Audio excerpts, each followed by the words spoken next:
स्वागत है आप सबका हमारे YouTube चैनल हिंदी ज्ञान श्रृंखला में।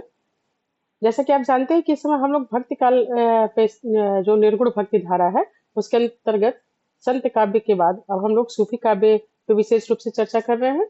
सूफी प्रेमाख्यानक काव्य के बारे में हम लोगों ने सबसे पहले जाना कि सूफी शब्द की उत्पत्ति और बाकी चीजों पर चर्चा करते हुए कल के वीडियो में हम लोगों ने हिंदी सूफी काव्य पे विशेष रूप से चर्चा की।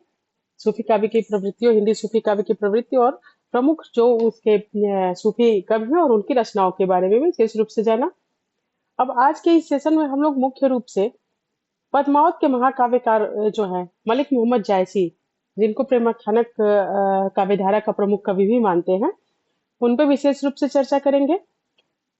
जायसी और उनके जो पद्मावत ग्रंथ है इसमें बहुत सारे आलोचनात्मक प्रश्न जो है वो बीए और एमए में पूछे भी जाते हैं। तो आज इसमें विस्तृत चर्चा जो हो रही है वो आलोचनात्मक प्रश्न पर ही हो रही है। बहुविकल्पीय प्रश्न जो होगा, जो नेट जेआरएफ और सीटेट वगैरह के लिए महत्वपूर्ण होगा, वो जब ये आलोचनात्मक प्रश्न की श्रृंखला समाप्त हो जाएगी उसके बाद जितना भी सूफी काव्य पे आलोचनात्मक बहुविकल्पीय प्रश्न बनेंगे उसके बारे में हम विशेष रूप से चर्चा करेंगे। तो आइए शुरू करते हैं। आज सबसे पहले हम देखते हैं मलिक मोहम्मद जायसी के जीवन वृत्त के बारे में। जायसी जी का जो जन्म हुआ था जब, तो वो था 1492 ईस्वी और जन्म स्थान जायस नगर रायबरेली था। और इनकी मृत्यु का वर्ष जो था वो 1542 ईस्वी और स्थान जो है वह अमेठी था। अमेठी था और उनकी समाधि भी वहीं पे है। इनके पिता जो थे वो मलिक शेख ममरेज या मलिक राजे कहे जाते थे और इनके गुरु का नाम जो था वो सैयद अशरफ था। इनके जो आश्रयदाता थे वे राम सिंह थे और अमेठी के नरेश थे। जैसे इनके आश्रयदाता जो थे वो अमेठी के नरेश राम सिंह जी थे। अगर इनकी रचनाओं के बारे में चर्चा करें, इनकी कृतियों के बारे में, तो इनकी जो सबसे प्रसिद्ध कृति है वो है पद्मावत। इसके बाद अखरावट है, आखिरी कलाम, चित्ररेखा, कहरनामा, मसलानामा और कन्हावत है। आइए इनके जो ये प्रमुख रचनाएं हैं इनके बारे में, इनके विषय के बारे में विशेष रूप से चर्चा करते हैं। इन रचनाओं में विषय क्या क्या है, पद्मावत पे विशेष रूप से चर्चा आगे करेंगे। अखरावट से शुरू करते हैं। जो इनका अखरावट ग्रंथ है यह देवनागरी वर्णमाला के जो अक्षर हैं वो एक एक अक्षर पे, देवनागरी वर्णमाला के एक एक अक्षर पर एक सैद्धांतिक बातें ये इसमें इस ग्रंथ में इन्होंने कहा है। हर एक अक्षर के आधार पर उन्होंने एक दोहा लिखा है जिसमें सैद्धांतिक बातों को इन्होंने कहा है। और इसका मूल विषय जो है वो सृष्टि की उत्पत्ति है। इस ग्रंथ का जो मूल विषय है वो सृष्टि की उत्पत्ति है। और यह ग्रंथ जो है ये इसमें कवि के आध्यात्मिक भाव को समझा जा सकता है इस ग्रंथ के द्वारा मुख्य रूप से। अगला देखते हैं आखिरी कलाम। आखिरी कलाम जो रचना है इसमें जायसी ने इस्लामिक मजहब के अनुरूप हस्र हस्र अर्थात प्रलय की कथा को नियोजित किया है। और इसमें जो है कयामत का वर्णन मुख्य रूप से मिलता है। इस ग्रंथ में जायसी ने मुगल बादशाह बाबर की भी प्रशंसा की है। अगला देखते हैं चित्ररेखा। चित्ररेखा जो है वो एक लघु प्रेमाख्यानक काव्य है। यह काव्य सूफी प्रेमाख्यानक काव्यों की परंपरा की एक कड़ी को जोड़ता है। अगला देखते हैं कहरनामा। इस ग्रंथ में जायसी ने आध्यात्मिक विवाह की प्रस्तावना के साथ साथ कहार जाति के में प्रचलित विवाह प्रथा द्वारा आत्मा और परमात्मा के परिणय और मिलन की कथा का आयोजन प्रस्तुत किया है। इसके साथ ही इसमें कहारों के लोकगीत कहरवा की लोकधुन भी मिलती है इसमें, इस ग्रंथ में।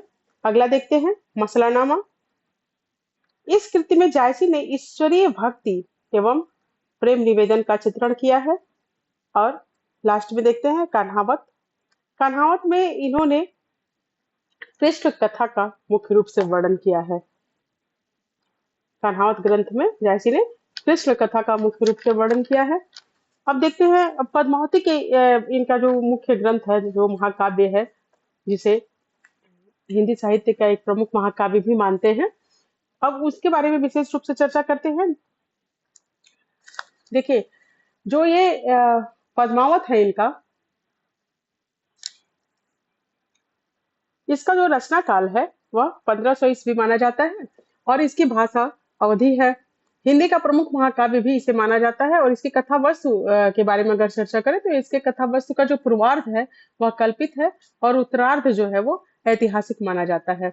जायसी ने इस ग्रंथ को प्रसिद्धि पाने के लिए लिखा था, ऐसा उन्होंने स्वयं स्वीकार किया है। उनका एक यहाँ दोहा प्रस्तुत है, देखिए, जिसमें उन्होंने स्वयं इस बात को स्वीकार किया है कि पद्मावत की रचना उन्होंने प्रसिद्धि प्राप्ति के लिए, प्रसिद्धि पाने के लिए किया था। वे लिखते हैं, और मैं जान कवित अस्कीन्हा, मकु यह रहे जगत में चीन्हा।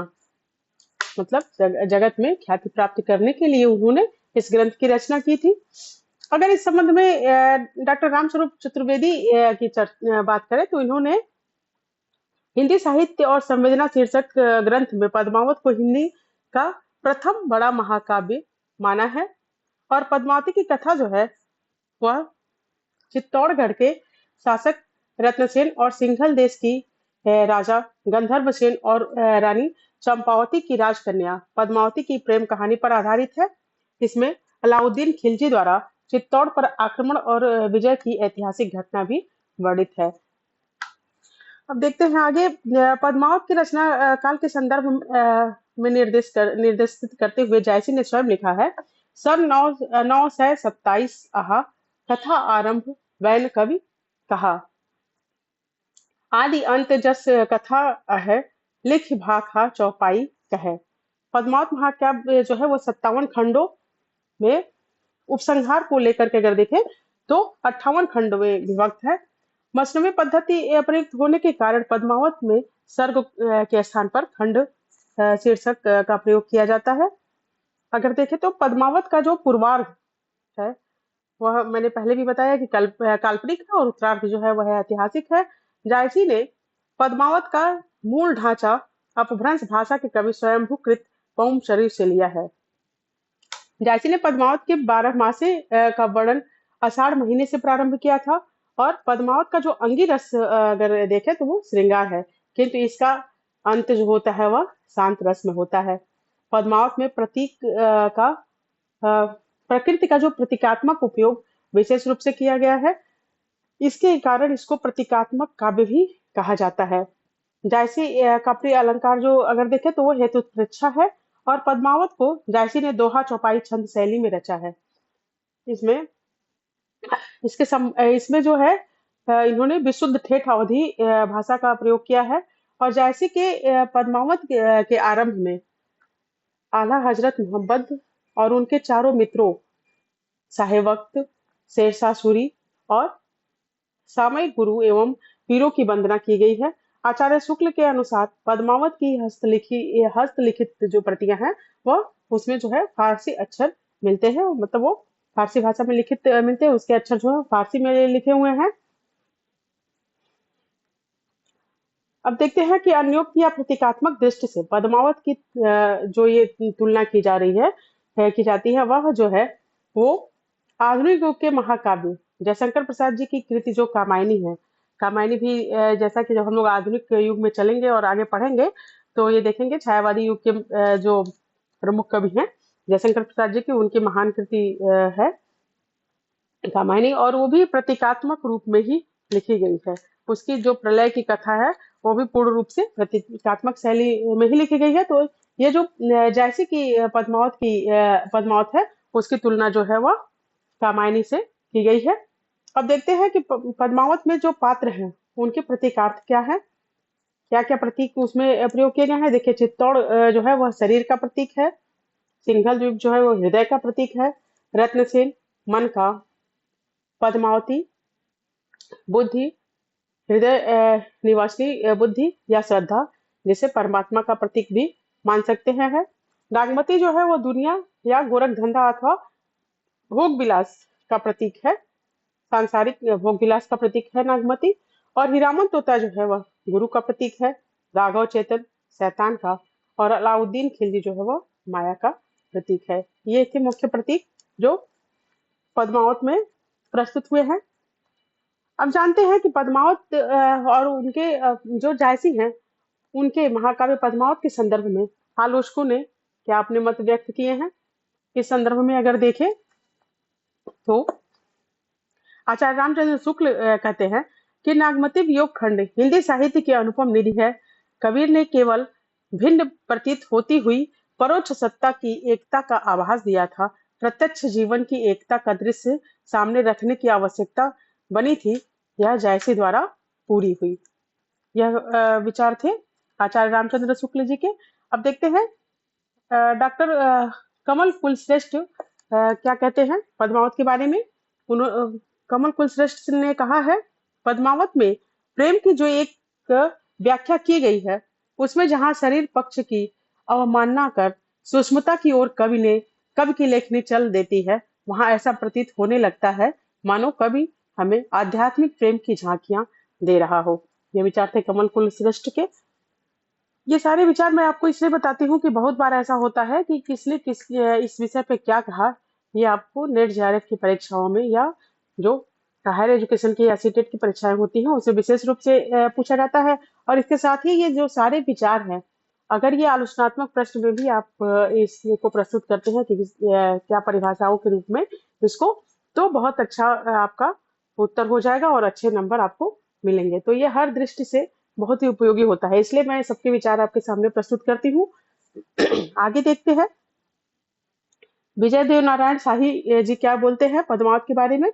पद्मावत हिंदी में अपने ढंग की अकेली ट्रेजिक कृति है, पर सुखांत और दुखांत का यह मेल महाकाव्य को एक दर्जा और ऊंचा उठा देता है।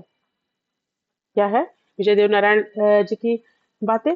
अगर देखें अब इसमें अगर ये पूरी चर्चा का जो अगर एक निचोड़ निकाला जाए तो रामचंद्र शुक्ल ने रत्नन सेन एवं पद्मावती को आत्मा और परमात्मा का प्रतीक माना है। देखिए पहले भी मैंने बताया था कि जो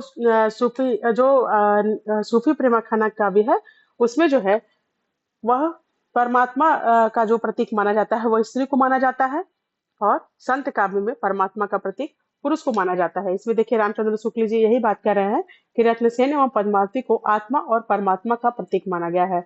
पद्मावती को परमात्मा का और रत्नसेन को आत्मा का प्रतीक माना गया है।